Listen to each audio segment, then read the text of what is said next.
back again. This is 4.2 part 2 of linear relations. 2 learning outcomes this day. One's a review, graphing a linear relation using a table of values.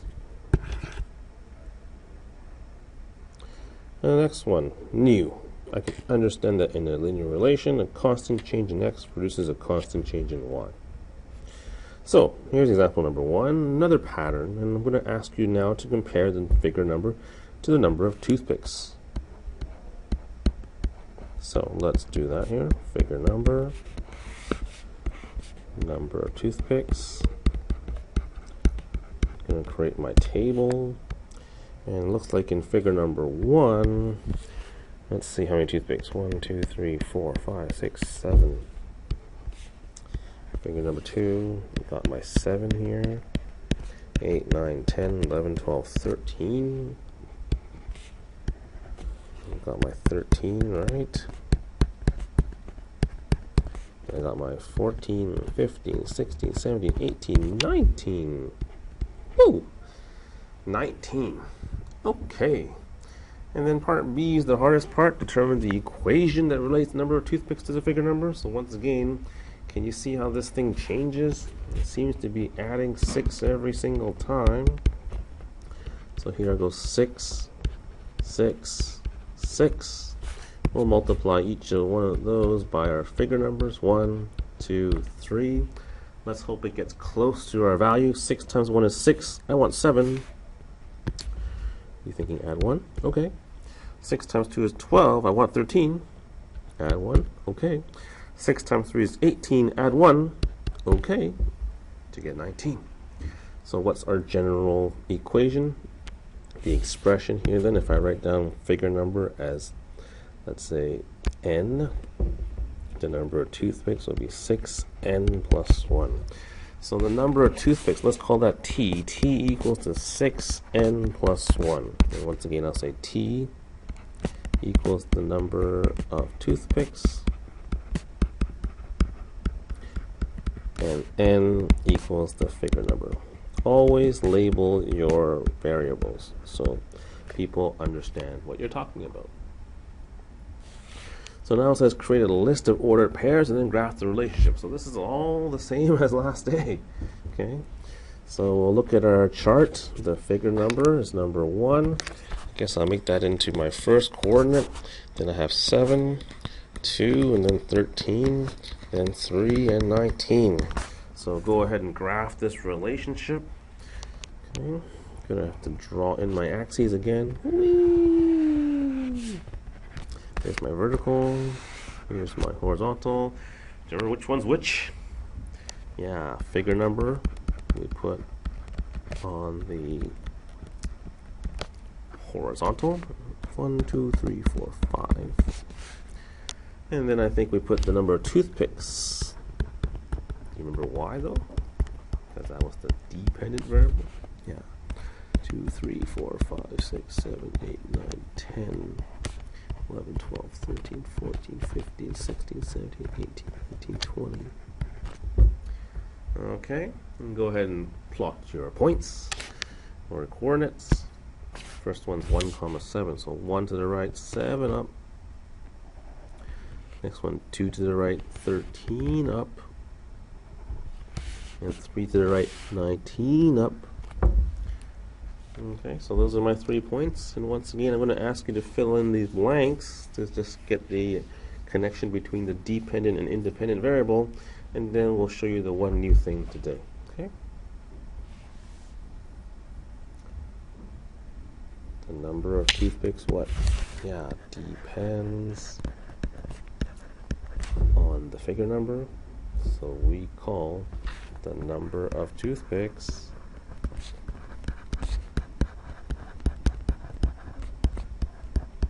the dependent variable, and we plot that on the vertical axis. The independent variable, once again, is our figure number, and that goes where?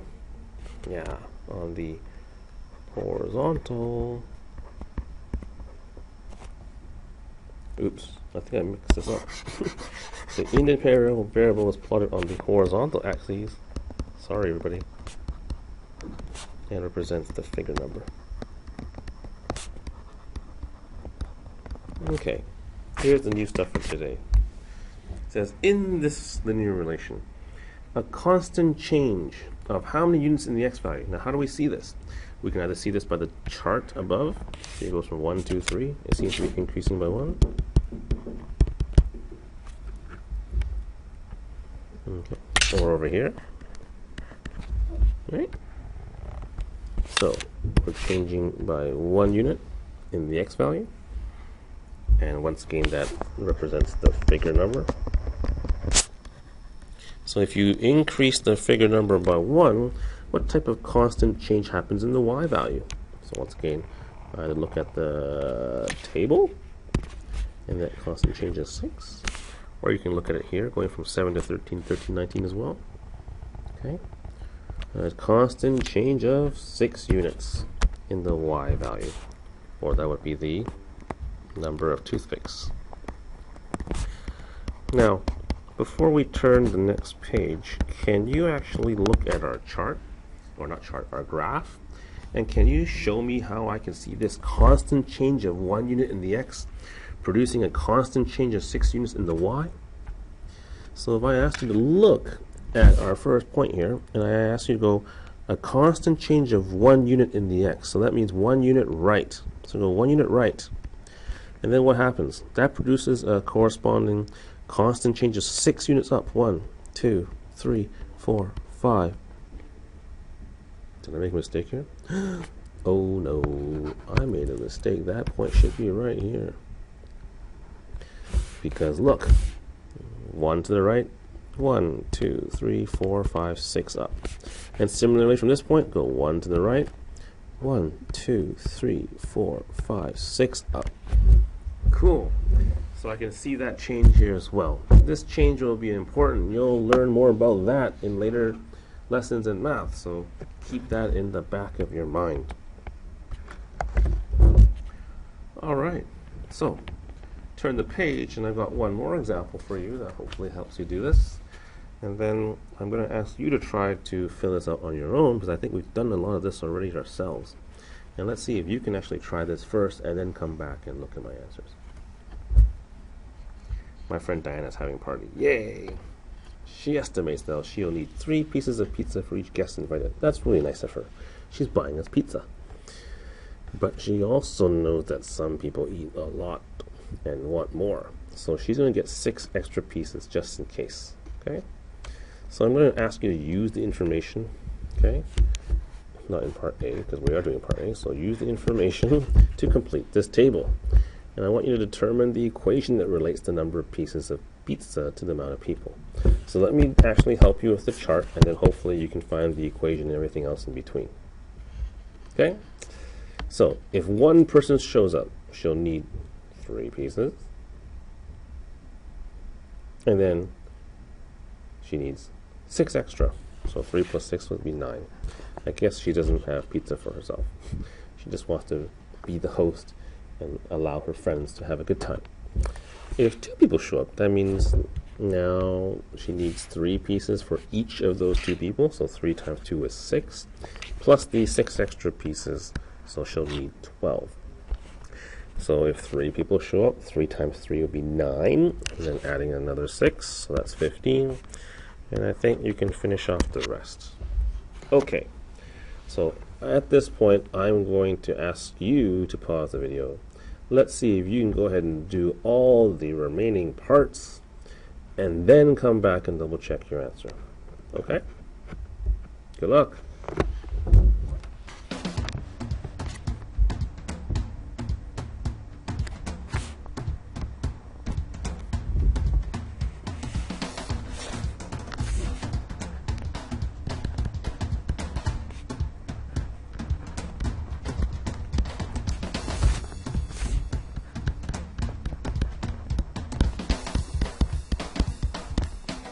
Three times 1, that's 3. Gotta add 6 to 3 to give you 9. 3 times 2 is 6. Gotta add 6 to give you 12. 3 times 3 is 9. Gotta add 6. Gotta add 6. Gotta add 6. Do you notice what this plus 6 is? Yeah, that's the 6 extra pieces of pizza. So really, if we want our equation n here, it would be 3n plus 6. So p, the number of slices of pizza, is equal to 3n plus 6, where p equals the number of slices of pizza, and n, in this case, is no longer a figure number, but this represents the number of guests that actually come.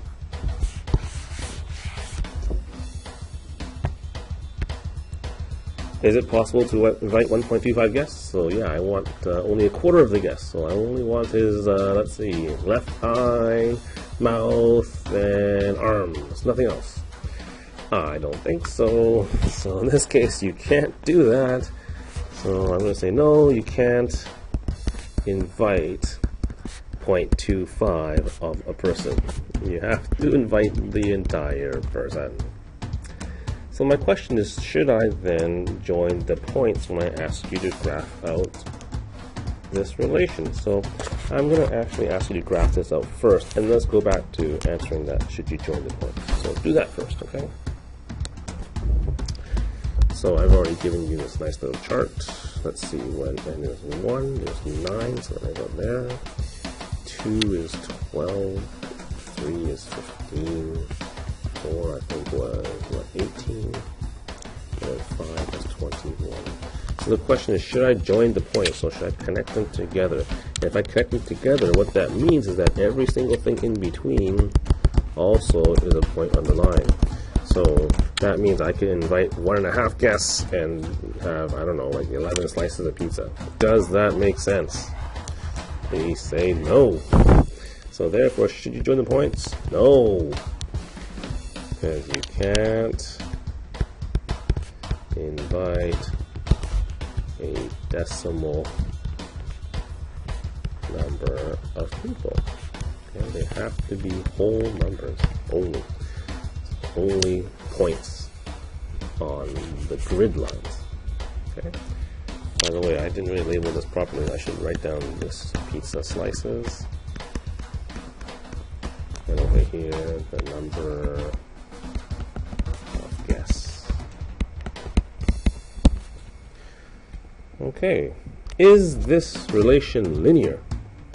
So can you tell me, does this look like all the points are on a straight line? I think it does. Yes. But then the question is, how can you tell from the table of values, or how can you tell from the graph? Well, I think the graph one is much easier to answer. We just did that, right? What did we just say? All the points seem to lie on the same line. So let's answer that first. All the points lie on the same line. So visually, it's very straightforward to tell. But what about from a table of values? Well, from the table of values, the key thing is this. So here, look at the pattern. So for every time the independent variable goes up by something, in this case goes up by 1, what happens to the dependent variable? It goes up by the same amount, or not the same amount, but a different amount, but it's the same every single time. It's 3. So in this case, I'll say the following. As the independent variable, in this case that's n, increases by a constant amount, and in this case the constant amount is 1, okay, say the dependent variable, that's the y, or in this case it's the p, increases by a constant as well. It doesn't have to be the same constant though. In this case the constant is 6. As long as it goes up by the same amount of 6 every single time, we're cool. So this ties in quite nicely with part B. In this linear relation, so a constant change of 1 unit in the x, or the number of guests, produces a constant change of 6 units in the y value, or the pizza slices. Did I say 6, by the way? What am I talking about? not 6. How many slices is it? Yeah, 3. 6 was the extra slices. Oopsies. How come we didn't correct me? Oh yeah, it's just me talking right now. So 3 units. And visually, once again, can you see how it goes 1 unit to the right, and then up by 3. 1 unit to the right, up by 3. Okay. Okay, now you're set. We're done 4.2.